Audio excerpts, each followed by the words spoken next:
सोचो आप एक शहर में खड़े हो, यरूशलेम, और ये टाइम है 33 AD। जमीन बहुत तेजी से हिल रही है। मंदिर का भारी पर्दा, जो कि लगभग 300 आदमी भी मिलकर नहीं उठा सकते, वो तुरंत ऊपर से नीचे तक फट गया। और पास में पत्थरों से बंद कई सारी कब्रें खुल रही है और उनमें से लोग बाहर निकल के आ रहे हैं, मतलब मुर्दे चल रहे हैं। ये कोई हॉलीवुड मूवी नहीं, ये कोई साइंस फिक्शन नहीं, ये बाइबल में लिखा है और ये एक्चुअल में हुआ है।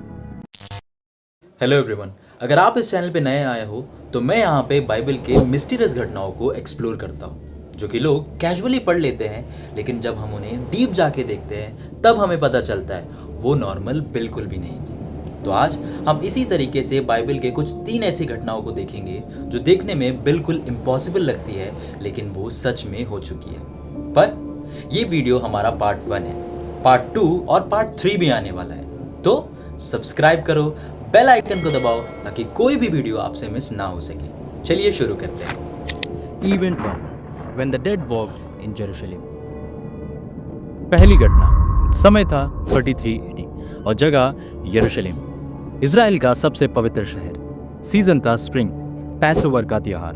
पैसओवर क्या होता है? ये जविश का सबसे बड़ा फेस्टिवल था। इस वक्त लाखों लोग यरूशलेम में इकट्ठा होते हैं, पूरा शहर भरा हुआ होता है, हर तरफ सेलिब्रेशन। लेकिन उस साल कुछ अलग होने वाला था। उस वक्त एक आदमी था, उसका नाम था यीशुआ, जिसे हम जीसस कहते हैं। यह आदमी कुछ अजीब क्लेम कर रहा था। मैं खुदा का बेटा हूँ, मैं तुम्हारे पाप माफ कर सकता हूँ, मैं मौत से भी ज्यादा पावरफुल हूँ। शुरुआत में लोगों ने उसे इग्नोर किया क्योंकि तब वो बच्चा था, लेकिन कई सालों बाद वो वापस से यही चीजें करने लगा। तब वहाँ के जविश रिलीजियस लीडर्स, प्रीस्ट और फेरिसीज, उन्हें ये बात गलत लगी। उन्हें लगा ये आदमी झूठा है, ये खुदा की बेइज्जती कर रहा है, इसे मार देना चाहिए। उन्होंने जीसस को पकड़ा, उसे रोमन गवर्नर पुंटियस पिलाटस के पास ले गए और डिमांड की इसे सूली पर चढ़ा दो। रोमन एग्जीक्यूशन मेथड बहुत ब्रूटल। क्रिमिनल्स को लकड़ी के क्रॉस पर लटका दिया जाता है, हाथ पैर में कील ठोक दिए जाते हैं और धूप में धीरे धीरे वो मर जाते हैं। जीसस को भी यही हुआ। फ्राइडे की सुबह उसे मारा गया, कांटों का ताज पहनाया गया, क्रॉस उठवाकर पहाड़ पर ले जाया गया जिसका नाम था गोलगोत, और सूली पर चढ़ा दिया गया। दोपहर 12 से 3 बजे तक जब जीसस सूली पर थे, पूरे रीजन में अंधेरा छा गया, बीच दिन में रात जैसा अंधेरा। और 3 बजे जीसस ने अपनी आखिरी सांस ली। और जिस पल जीसस मर गए, ये सारी घटना एक साथ हुई। जमीन हिलने लगी पूरे शहर में। यरूशलेम के बीच में मंदिर था, उसमें एक भारी पर्दा था जो होली ऑफ होलीज को अलग करता था।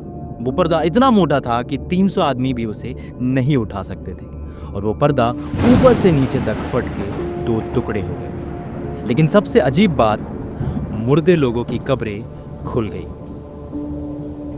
मैथ्यू, जो जीसस का डिसाइपल था, वो लिखता है, the tombs were opened and many bodies of the saints who had fallen asleep वर राइज्ड। यानी कब्रें जो पत्थर से बंद थी वो खुद खुल गई। सिर्फ एक नहीं, कई सारी कब्रें, और उनमें से जो लोग बहुत पहले मर चुके थे, पवित्र लोग जो खुदा के साथ चले, वो जीवित हो गए। लेकिन ध्यान दो, ये सब तुरंत नहीं हुआ दोस्तों। बाइबल आगे कहती है, after his resurrection they went into holy city and appeared to many.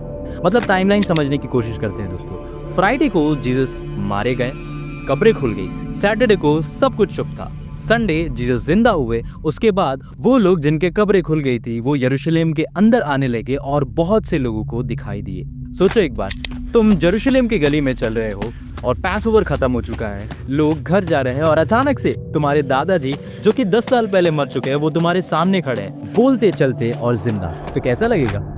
लेकिन यहाँ पे एक अजीब बात है दोस्तों। मैथ्यू ये सब लिखता है और फिर अचानक से चुप हो जाता है। उसके बाद कोई ज़्यादा डिटेल हमें आगे देखने को नहीं मिलता। मैथ्यू ये नहीं बताता कि वो लोग कौन थे, नाम नहीं, कितने थे, उनके नंबर्स नहीं, उन्होंने क्या कहा, किससे क्या कन्वर्सेशन की, वो कितने दिन जीवित रहे और वापस से मरे या नहीं, ये भी वो नहीं बताता। मतलब बिल्कुल खामोश। ये तो पहली घटना थी, अगला और भी स्ट्रेंज है। Event 2, the donkey that saw what a profit couldn't.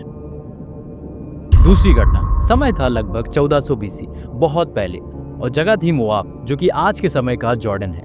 उस वक्त इजराइलाइट्स, जो कि खुदा के लोग थे, इजिप्ट से निकलकर प्रॉमिस्ड लैंड की तरफ जा रहे थे, और रास्ते में उन्होंने बड़े बड़े राजाओं को हराया, बिना बड़ी आर्मी के, बिना एडवांस वेपन के, सिर्फ खुदा की शक्ति से।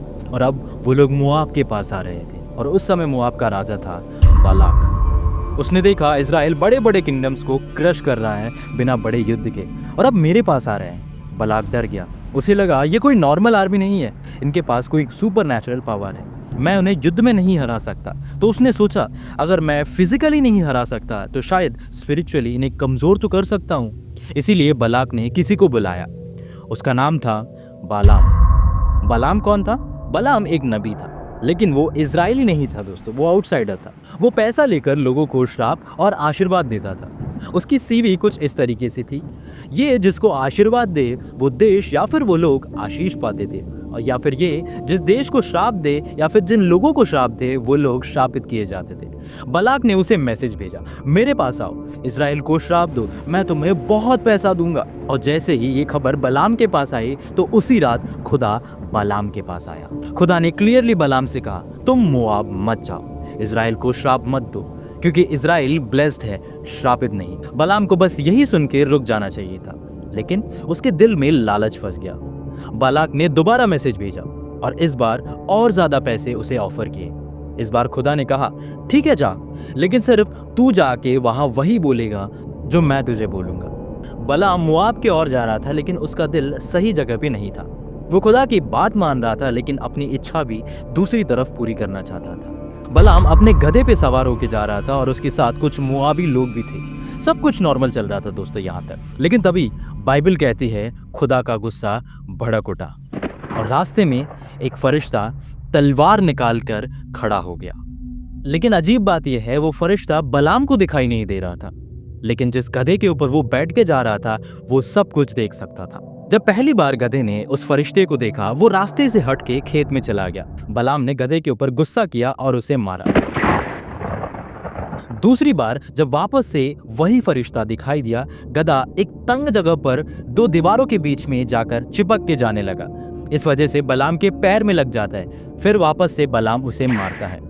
तीसरी बार जब कहीं दूसरी तरफ जाने का रास्ता नहीं बचा था, गधा बिल्कुल रुक गया और जमीन पर बैठ गया। बालाम अब बहुत ज्यादा गुस्सा हुआ, उसने वापस से गधे को मारा। और तब बाइबल लिखती है एक impossible line, Then the Lord opened the mouth of a donkey. गधे ने बोलना शुरू कर दिया। वो बालाम से बोला, मैंने तेरा क्या बिगाड़ा है? क्या मैंने कभी तेरे साथ ऐसा किया? उसने ये जवाब दिया, अगर मेरे हाथ में तलवार होती तो मैं आज तुझे मार देता। मतलब कन्वर्सेशन इतनी नेचुरल लग रही थी कि बालाम को ये रियलाइजिंग नहीं हुआ कि वो एक गधे से बात कर रहा है, जो कि अब तक बालाम उस फरिश्ते को नहीं देख सकता था। खुदा ने उसकी आंखें खोल दी और अब फरिश्ता तलवार के साथ वहां पे खड़ा हुआ बालाम को दिखाई दिया। वो पहले से वही था, लेकिन गधे ने उसे देखा, इसीलिए वो रुक गया। फरिश्ता बोला, अगर ये गधा ना रुकता तो मैं तुझे पक्का मार देता और गधे को जिंदा छोड़ देता। तब बालाम समझ गया कि वो गलत रास्ते पर था। ये स्टोरी एक अजीब मिरेकल नहीं, ये एक वार्निंग है दोस्तों। लेकिन अगला इवेंट सबसे ज्यादा एपिक है। Event 3, a valley filled with bones they came to life. तीसरी और आखिरी घटना, यह समय था लगभग 593 बीसी। जगह बेबीलोन, जो कि आज का इराक है। इजराइल की हालत बहुत बुरी थी दोस्तों।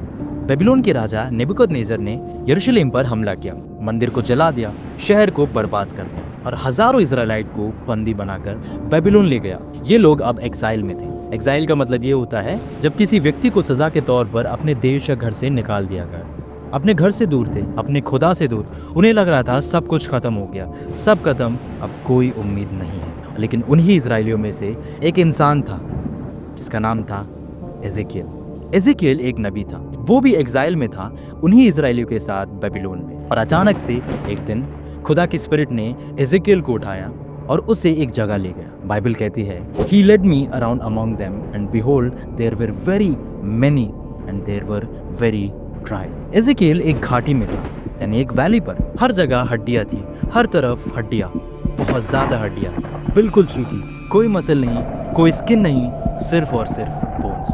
सोचो, तुम्हारे चारों तरफ मौत हो और उस जगह पे कई सारी सूखी हड्डियां हो। फिर खुदा ने एज़ेकियल से एक सवाल पूछा, एज़ेकियल, क्या ये वापस से जिंदा हो सकती हैं?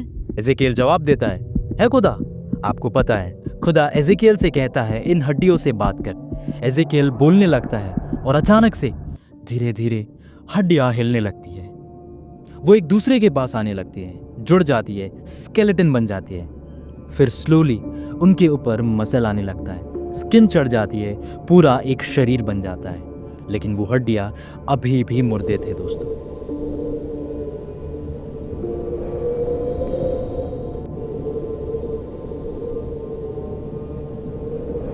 इमेजिन करो, हजारों लोगों की भीड़ खड़ी है लेकिन वो लोग सांस नहीं ले रहे हैं। वो मंजर कितना ज्यादा डरावना होगा।